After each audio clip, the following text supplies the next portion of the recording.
오늘 우리에게 주신 하나님의 말씀은 고린도전서 12장 26절로 27절 말씀과 마가복음 8장 22절로 25절 말씀입니다. 먼저 고린도전서 12장 26절에서 27절 말씀 봉독하겠습니다. 만일 한 지체가 고통을 받으면 모든 지체가 함께 고통을 받고, 한 지체가 영광을 얻으면 모든 지체가 함께 즐거워하느니라. 너희는 그리스도의 몸이요 지체의 각 부분이라. 아멘. 마가복음 8장입니다. 마가복음 8장 22절에서 25절 말씀입니다.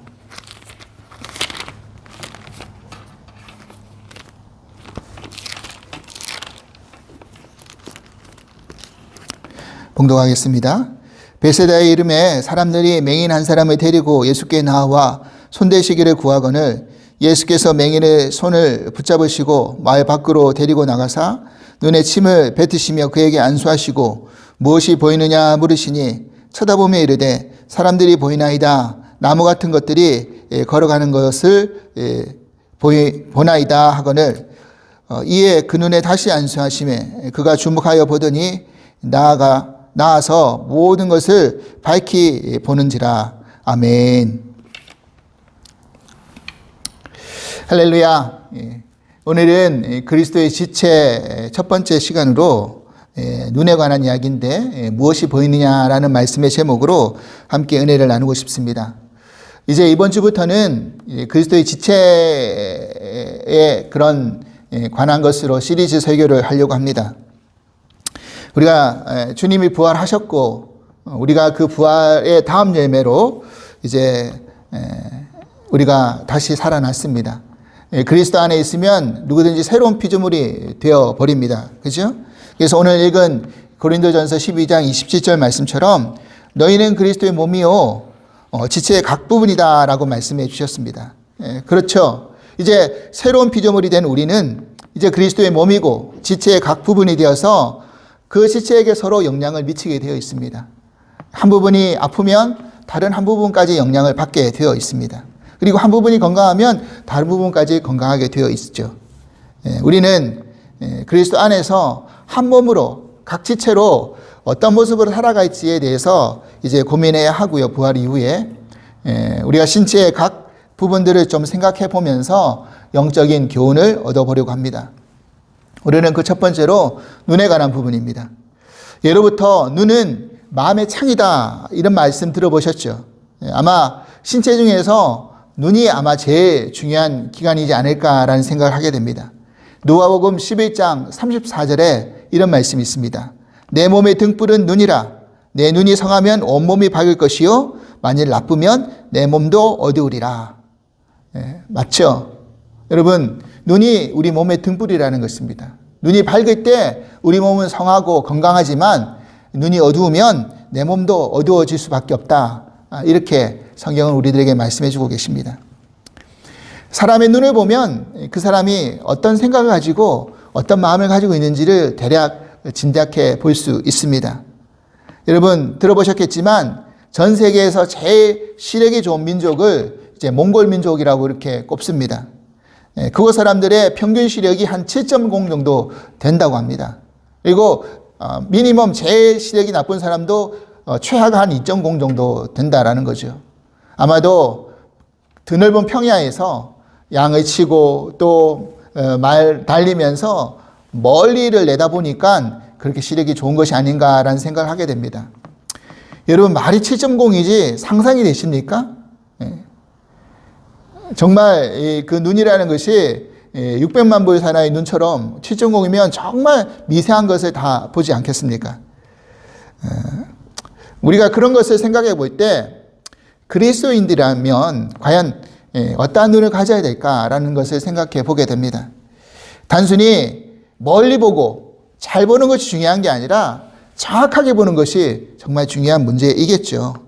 오늘 이 말씀을 통해서 우리가 그리스도의 지체로서 어떠한 눈을 가져야 될지에 대해서 같이 생각하면서 좀 은혜를 나눠 볼 수 있길 바랍니다. 먼저 첫 번째로 우리의 눈은 보이는 것이 전부가 아니라는 것을 알 수 있어야 됩니다. 보이는 것이 전부가 아닙니다. 제가 여러분들에게 두 종류의 그림을 보여드리겠습니다. 첫 번째 그림을 한번 보십시오. 이 그림을 보면 선들이 보이시죠? 근데 이 선들을 가만히 보십시오. 길이가 각각 다른 것 같지 않습니까? 그런데요, 이 선의 그 길이를 자로 재보면 이 세 가지 선 전부 다 정확히 2.8인치 동일하다고 합니다. 신기하시죠? 분명히 다른 것 같은데 보기에는요. 제일 밑에 게 제일 길어 보이고 제일 위에 게 제일 짧아 보이는데 실상 길이는 다 똑같다라는 것입니다. 재보면요. 그리고 또 하나의 그림을 보여드립니다. 이 그림은 코끼리 그림인데요. 여러분, 이 코끼리의 다리가 몇 개일까요? 어떤 분들은 4개로 보이시는 분도 계시고 어떤 분은 7개로 보이시는 분도 계시겠죠. 그죠? 어떻게 보느냐에 따라서 4개로 보이기도 하고 7개로 보이기도 하고 혹은 8개로 보이기도 합니다. 착시 현상이 일어나는 것이죠. 여러분, 우리가 어떤 것을 바라볼 때 또 어떤 것을 판단하려고 할 때 우리의 감각을 굉장히 중요하게 생각할 때가 있습니다. 그런데 분명한 것은 영적인 세계를 육적인 감각으로 판단하려고 하는 자체가 참 어리석은 생각일 수 있다는 것이죠. 믿지 않는 불신자 중에서는 때로는 이런 이야기를 종종 할 때가 있습니다. 하나님을 우리 눈에 보이게 하시면, 내 눈에 하나님이 보이면 내가 믿겠노라, 하나님 좀 보여달라, 이렇게 주장하고 요구하시는 분들이 계십니다. 그런데 그렇게 말하는 분들조차도 본인이 가지고 있는 눈이 아주 작은 거라든지 아주 큰 거는 볼 수가 없습니다. 여러분, 지난 3년 동안 우리가 그 바이러스 때문에, 코로나 바이러스 때문에 얼마나 어려움을 겪고 있습니까? 지금도 아직 끝나지 않았지만 말이죠. 근데 그 바이러스가 눈에 보이지 않잖아요. 보이지 않는다고 해서 존재하지 않는 것입니까? 존재하기 때문에 우리가 질병을 앓고 고통을 받고 있는 것이죠. 그리고 정말 현미경으로 들여다보면 그것이 보이지 않습니까? 우리 눈에는 보이지 않지만 분명히 존재하는 게 있다는 사실입니다. 눈에 우리가 공기를 들여 마시고 있지만 눈에 보이지 않는 공기는 분명히 존재하고 있다는 사실이죠. 그리고 우리는 지구가 둥글다라는 사실을 너무나 잘 압니다. 그런데 이 지구가 둥근 것이 우리 눈에 한눈에 들어옵니까? 안 들어오죠. 우리 그렇기 때문에 옛날 사람들은 지구가 네모나타라고 생각하는 사람도 있었다는 것입니다. 둥근 지구가 한눈에 들어오지 않는다는 것이죠. 여러분, 그렇기 때문에 이런 제한적인 우리의 감각을 가지고 하나님의 존재의 유무를 판단하려고 한다는 것 자체가 모순이고 얼마나 어리석은 생각인지를 우리는 알 수 있어야 된다는 것입니다. 여러분, 우리가 가지고 있는 눈이 얼마나 편협한지를 몇 가지로 우리가 나누어서 이렇게 생각해 볼 수가 있습니다. 첫 번째로 우리의 눈은요, 관점에 따라서 다르게 보여지더라는 것입니다. 여러분들에게 또 하나의 그림을 보여드리겠습니다. 이 그림이 어떻게 보여지는지 한번 보십시오. 첫 번째 그림과 두 번째 그림입니다. 사실은 똑같은 그림인데요. 어떻게 했느냐면 하나는 바로 세워놓았고 하나는 뒤집어서 거꾸로 세워놨습니다. 그랬더니 첫 번째 그림은 노파처럼 보이고 두 번째 그림은 아리따운 처녀처럼 보이죠. 여러분, 그렇습니다. 똑같은 그림인데 어떻게 보느냐에 따라서 다르게 보인다는 것이죠. 우리가 여행을 가보면 뷰 포인트라는 것이 있습니다. 똑같은 광경인데 어느 뷰 포인트에서 보느냐에 따라서 그 광경이 완전히 달라 보이더라는 것입니다. 저는 한 그랜드 캐년을 3-4번 정도 간 것 같습니다. 그런데 아직까지도 그랜드 캐년을 다 봤다라고 생각을 하지는 않습니다. 예전에 처음 제가 미국에 왔을 때 관광을 통해서 그렇게 그랜드 캐년에 방문을 했는데 시간과 일정 때문에 여러 군데를 볼 수가 없었고 딱 한 군데만 보고 돌아가야 됐습니다. 아마 제일 유명한 포인트를 보았던 것이죠. 그때는 몰랐는데 나중에 생각해 보니까 그것이 바로 마더 포인트였습니다. 그랜드 캐년에서 제일 유명한, 많이 사진이 찍히는 곳이죠.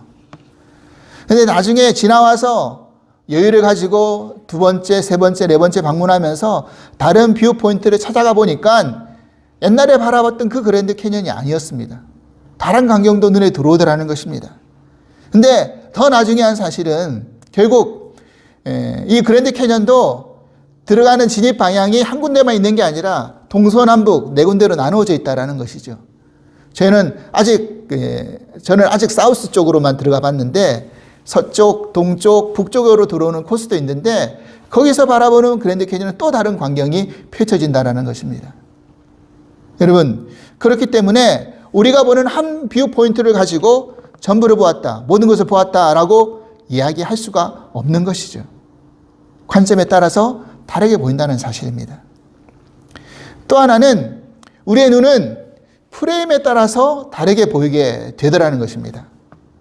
여러분, 사진을 찍는 사람이 프로인지 아마추어인지 어떻게 구분하시는지 아십니까? 그 사람이 프로인지 아마추어인지는 어떻게 아느냐면 그 사람이 가지고 있는 구도를 보면 알 수 있습니다. 어떤 구도를 가지고 찍느냐에 따라서 사진의 결과물이 완전히 달라지더라는 것입니다. 아마도 여러분, 진영 논리라는 이야기를 들어보셨을 것입니다. 내가 어떤 진영에서 속해 있고 어떤 진영을 지지하느냐에 따라서 같은 사건이지만 전혀 다르게 해석을 하게 됩니다. 한국 사회가 사실은 극심한 진영 논리로 지금 심각한 어떤 갈등을 빚고 있지 않습니까?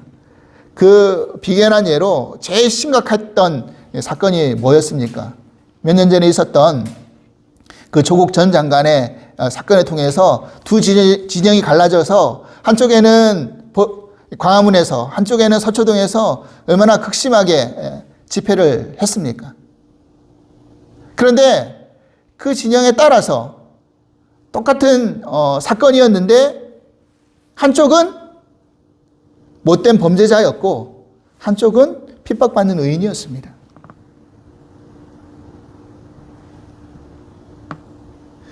그러니 중도에 서 있는 사람들은 그런 모습을 보면서 얼마나 불편했겠습니까? 제가 어릴 때 안경을 쓴 사람이 참 멋있게 보여가지고 저도 한번 안경을 써보고 싶다. 그래서 일부러 좀 눈이 나빠지면 좋겠다라는 생각을 했던 적이 있습니다. 결국 눈이 나빠져서 안경을 쓰게 되었는데 참 안경을 써보니 참 불편한 점이 한두 가지가 아니더라고요. 여러분, 안경 이야기가 나와서 하는 말씀이지만 안경을 쓴 사람을 보면요, 어떤 안경을 쓰느냐에 따라서 그 사람의 얼굴의 모양이 달라지기도 합니다. 스타일이 달라지기도 하죠. V태 안경이냐, 무태 안경이냐, 금태 안경이냐, 은태 안경이냐, 이런 각각의 안경의 종류, 그리고 안경의 모양에 따라서 또 달라집니다. 그죠? 마찬가지로 우리가 어떤 틀에 갇혀져 있느냐, 어떤 틀로 보느냐, 어떤 틀 안에 있느냐에 따라서 전혀 다르게 비춰지고 다르게 보여지더라는 것입니다. 우리가 사는 환경과 그 틀이 이만큼 중요한 것이죠. 그러니까 우리가 정말 믿음의 교회의 틀 안에, 그리스도의 틀 안에 거하는 것이 얼마나 큰 축복인지를 여러분 믿으시기 바랍니다. 핑크 대왕 퍼시라는 그런 스토리가 있습니다. 이 퍼시라는 임금님이요, 핑크색을 너무 좋아했던 거예요. 그래서 그 퍼시 임금님이 둘러싼 모든 사물을 전부 다 핑크색으로 만들었다는 것입니다. 심지어 음식까지 말이죠. 그것으로 만족할 수 없었던 이 핑크 대왕 퍼시가 백성들이 가지고 있는 소유물조차도 다 핑크색으로 만들어버려라, 이런 법을 제정해버렸습니다. 그래서 온 세상의 나무라든지 풀이라든지 꽃이라든지 돌이라든지 동물이라든지 다 핑크색으로 염색을 해버려라, 이렇게 명령을 했던 것입니다. 그런데 이 퍼시 대왕이 한 가지 바꿀 수 없었던 것이 있었던 것입니다. 그게 뭐냐면 하늘 색깔이었어요. 이거는 왕의 권력으로나 힘으로 도저히 하늘을 핑크색으로 물들일 수가 없었던 것이죠. 그것을 고민하던 퍼시 대왕이 한 스승을 찾아갔습니다. 그랬더니 그 스승이 하늘을 내가 핑크색으로 바꾸어 놓았노라라고 말해주면서 준비한 안경을 내놓더라는 것입니다. 이 안경을 끼고 하늘을 바라보라. 그러니까 그 안경 색깔이 핑크색으로 칠해져 있으니 하늘이 온통 핑크색으로 물들여져 있는 것을 바라보면서 이 핑크 대왕 퍼시가 만족했다라는 그런 스토리가 있습니다. 여러분, 이 핑크 대왕 퍼시 이야기처럼 우리도 각자 가지고 있는 색깔이 다를 뿐 각자의 그런 프레임을 가지고 마음의 안경을 통해서 세상을 바라보고 있다는 사실입니다. 그리고 어떤 프레임을 가지고 바라보느냐에 따라서 그 사람이 바라보는 행복도도 달라질 수 있습니다. 이런 이야기가 있습니다. 어떤 거리를 청소하는 청소부가 있었는데요. 모든 청소부들은 정말 힘들게 거리 청소를 하고 있는데 유독 한 청소부만 얼굴에 미소를 띠고 청소를 하고 있더라는 거예요. 그래서 교회 가는 사람이 궁금해가지고 아니 당신이 다른 사람과 달리 왜 그렇게 청소하는데 밝은 미소를 띠고 청소를 하고 계십니까? 그것도 하루 이틀이 아니라 매일같이 보는데 당신이 그런 이유가 있습니까? 라고 물어보니까 이 청소부가 뭐라고 대답했느냐면 이랬다는 것입니다. 다른 사람들은 다 밥벌이 하는 일로 청소를 하면서 힘들어하지만 나는 지구의 한 모퉁이를 깨끗하게 만든다라는 그 사명을 가지고 이 청소를 하고 있기 때문에 나는 기쁩니다. 기분이 좋습니다. 이렇게 이야기하더라는 거예요. 어떤 프레임을 가지고 그 일을 하느냐에 따라서 또 달라지게 되어 있다는 것이죠. 사랑하는 여러분, 특별히 믿음의 사람은 어떤 관점을 가지고 어떤 프레임으로 자신의 주어진 상황과 여건을, 환경을 바라보느냐가 참 중요합니다. 히브리서 11장 3절 말씀 보십시오. 믿음으로 모든 세계가 하나님의 말씀으로 지어진 줄을 우리가 아나니 보이는 것은 나타난 것으로 말미암아 된 것이 아니니라. 아멘. 이것을 더 쉽게 현대어 성경으로 번역한 번역본을 읽어보겠습니다. 믿음으로 우리는 이 세상의 모든 것이 하나님의 말씀으로 창조되었으며 보이는 것이 보이지 않는 것으로 만들어졌다는 것을 압니다. 아멘이죠. 여러분, 고린도후서 4장 18절 말씀을 또 보십시오. 우리가 주목하는 것은 보이는 것이 아니요 보이지 않는 것이니 보이는 것은 잠깐이요 보이지 않는 것은 영원함이라. 아멘. 여러분, 우리가 보이는 것에 주목할 것이 아니라 보이지 않는 영원한 것에 우리가 주목해야 된다라는 것을 여러분 믿으시길 바랍니다. 우리가 성경에 있다 보면 관점에 따라서 프레임에 따라서 다르게 해석하는 내용의 가장 대표적인 예가 뭡니까? 바로 가나안 정탐에 대한 이야기잖아요. 12명의 정탐꾼이 그 정탐을 하고 돌아와서 다수인 10명은 그 땅에 사는 거인을 바라보면서 우리는 정말 메뚜기 같은 존재입니다. 우리는 들어가면 다 죽습니다. 이렇게 이야기했어요. 근데 소수인 2명이 아니요, 저들은 우리의 밥입니다. 이렇게 이야기했습니다. 그 소수의 2명이 그렇게 이야기할 수 있었던 이유는 똑같은 곳을 보았고 똑같은 시간을 정탐했지만 그렇게 이야기할 수 있었던 이유는 그들이 하나님 눈으로 세상을 바라봤기 때문에 그렇습니다. 저들을 바라봤기 때문에 그렇죠. 여러분, 이제 우리도 부활 이후에 새로운 피조물들이 되었죠. 부활을 믿으면 이제 그리스도 안에서 새로운 피조물이 됩니다. 그러면 우리는 어떠한 눈으로 세상을 바라봐야 될까요? 그렇습니다. 우리는 바로 예수 그리스도의 눈으로 세상을 바라볼 수 있어야 된다는 것입니다. 그럴 때 어떤 어려운 파도가 우리를 덮치고 삼키려고 한다 할지라도 그것을 넘어서고 주관해 나갈 수 있으리라고 믿습니다. 두 번째로 우리의 눈은 무엇을 보느냐가 참 중요합니다. 여러분, 우리가 무엇을 본다라는 것은요, 그냥 단순히 보는 것으로 끝나는 게 아니라 뭐가 있다라는 것입니까? 관심이 있다라는 거잖아요. 관심이 없는데 보지 않잖아요. 그죠? 우리가 TV를 보든 아니면 스포츠를 보든 아니면 연애를 하면서 여친, 남친을 보든 간에 애인의 얼굴을 볼 때는 관심이 있기 때문에 보는 거지 관심이 없으면 보지 않습니다. 제가 예전에 이런 이야기 들은 적이 있죠. 제가 대학 다닐 때 당구가 참 유행했는데 지금도 그럴는지 모르겠지만 누우면 당구 생각밖에 안 난다는 것입니다. 대학 시절 때. 그래서 천장이 당구대로 보이고 어떻게 하면 3쿠션을 만들까 이런 생각밖에 안 하는 거겠죠. 아마 게임을 좋아하는 요즘 젊은 세대 아이들은 컴퓨터 브라운관만 보면 게임 생각이 날 겁니다. 그런 것처럼 말이죠. 이처럼 우리가 현재 우리의 신앙의 모습을 점검해 볼 때 내가 현재 지금 무엇에 관심을 두고 있느냐를 바라보면 우리의 신앙의 상태가 어떠한지를 잘 알 수 있다는 것입니다. 사랑하는 여러분, 여러분과 저는 과연 현재 무엇에 가장 관심을 가장 많이 쏟고 있습니까? 만약 우리 내면에 그리스도가 거하시고 우리의 관심이 그리스도를 향해 있다고 한다면 우리의 관심은 당연히 어디에 가 있어야 되는 것일까요? 그렇죠. 생명에 가 있어야 된다는 것입니다. 왜냐하면 예수님께서 우리들에게 땅까지 이르러 이 복음을 전파하라고 우리들에게 명령을 내려 주셨기 때문에 그렇습니다. 예수님께서도 결국 생명을 바라보면서 이 땅에서 사역을 하셨기 때문에 그렇습니다. 여러분, 우리가 정말 그 생명에 가장 우선순위를 둔다면 사실은 나머지 것은 부차적인 것이고 하나님이 다 해결해 주실 것입니다. 나의 생명을 살리는 일, 남의 생명을 살리는 일, 아마 이것이 세상 그 어떤 일보다 소중한 일인 줄 믿습니다. 그렇기 때문에 우리의 관심이 잠깐 있다 사라질 세상이 아니라 영원한 생명의, 영생의 관심에 초점이 맞춰져 있어야 된다는 것이죠.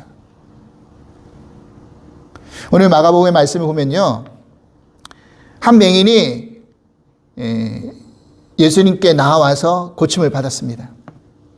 예수님이 그 맹인을 고쳐주시면서 이런 질문을 던지셨어요. 뭐가 보이니?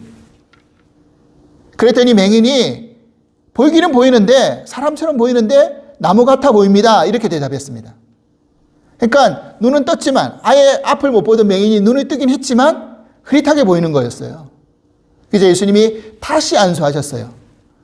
이 맹인이 다시 주목하여 보았더니 밝히 보았더라 라고 성경은 우리들에게 말씀해 주고 계십니다. 여러분, 만약 예수님께서 오늘 우리들에게 동일한 질문을 던지신다면 우리는 뭐라고 대답할 수 있을까요?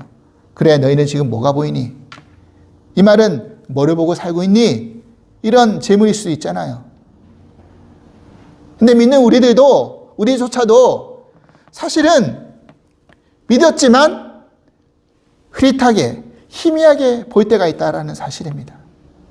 그럴 때 우리가 어떻게 해야 될까요? 예수님께 다시 기도하면서, 예수님 다시 저희들에게 안수해 주셔서 주목해서 볼 수 있게끔, 밝히 볼 수 있게끔 해달라고 해야 되지 않겠습니까?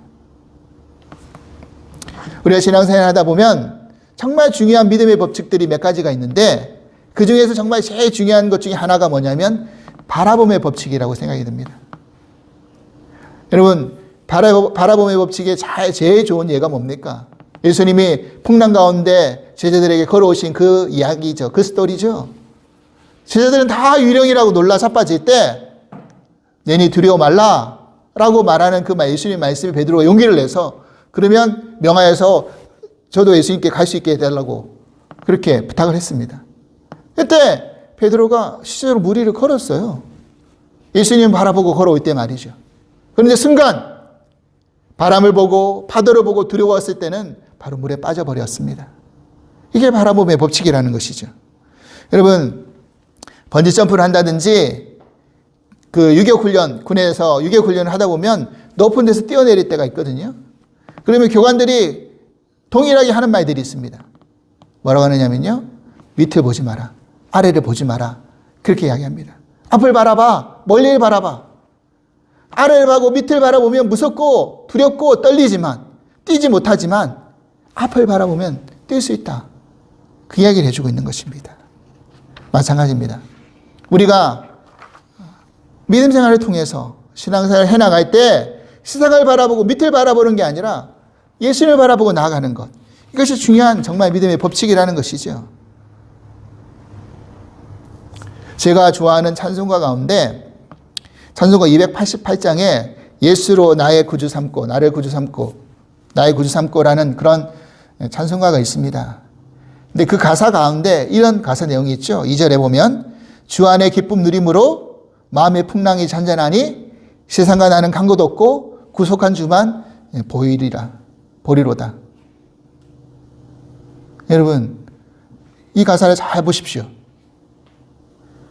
주 안에서 기쁨을 누리니까 풍랑이 잔잔해지더라는 것입니다. 그래서 세상도 안 보이고 나도 안 보이고 나를 구속해 주신 주님만 보게 되더라. 이 찬송가를 지은 작사가는 그 고백을 하고 있는 것이죠. 여러분, 이 고백이 우리의 동일한 고백이 될 수 있기를 간절히 소망합니다.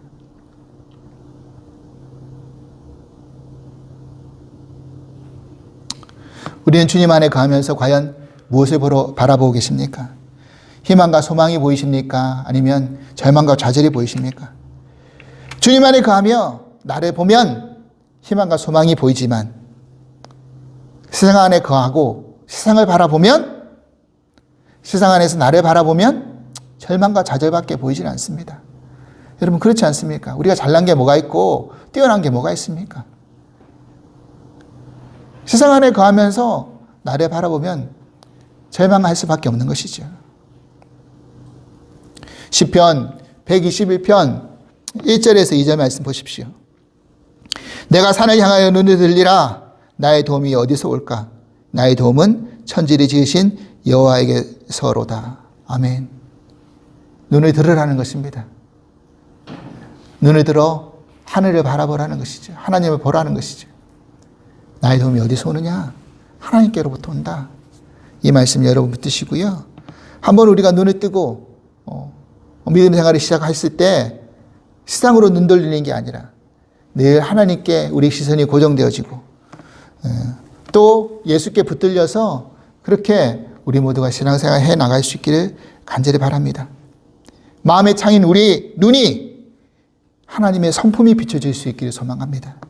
몸에 등불인 우리 눈이 하나님의 성품으로 세상을 비출 수 있기를 간절히 바랍니다.